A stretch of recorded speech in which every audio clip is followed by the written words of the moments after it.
അപ്പൻ ബീഫ് കൂട്ടില്ല, ബാക്കി എല്ലാവരും കഴിക്കും. പക്ഷെ ഈ അരക്കിലോ ഇറച്ചി ഞാൻ ആർക്കുണ്ട് ഈ ആരും ബിരുദക്കാരും ചിലപ്പോൾ കാണും. മുടിയാൻ വേണ്ടി അപ്പൊ അമ്മച്ചി എന്താ വെച്ചാൽ ചില ഉരുളക്കിഴങ്ങ് സവോളയും കൂട്ടും. കൂട്ടിയിട്ട് ഒരു പെരളം കറി വെക്കും. അപ്പൊ നിങ്ങൾക്ക് അവർ പറഞ്ഞ വിശ്വസിക്കില്ല, രാവിലെ സ്കൂളിൽ കൊണ്ടുപോകാൻ ആ ചോറിന്റെ അറ്റത്ത് അമ്മച്ചി ആ സ്നേഹം കൊണ്ട് ചില കരിഞ്ഞ ഒലത്തിറച്ചിയില്ലേ, തേങ്ങാക്കൊന്നോട് കൂടി ശകലം മൂലയ്ക്ക് വെച്ചേക്കും. ഏതാ തലേദിവസത്തിന്റെ ബാക്കിയാ.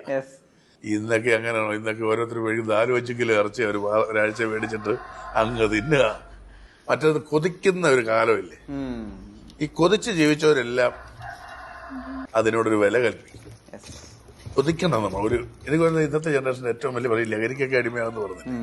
അവർക്കൊന്നും കൊതിയില്ല, എല്ലാം കിട്ടിക്കഴിഞ്ഞിട്ട് ഇനി എന്ത് കിട്ടും, ഇനിച്ച പുഴാൻ കിട്ടുമോ അല്ലെ പരാമർ കിട്ടുമോ എന്ന് ചോദിച്ച് നടക്കുന്നവന്മാർ.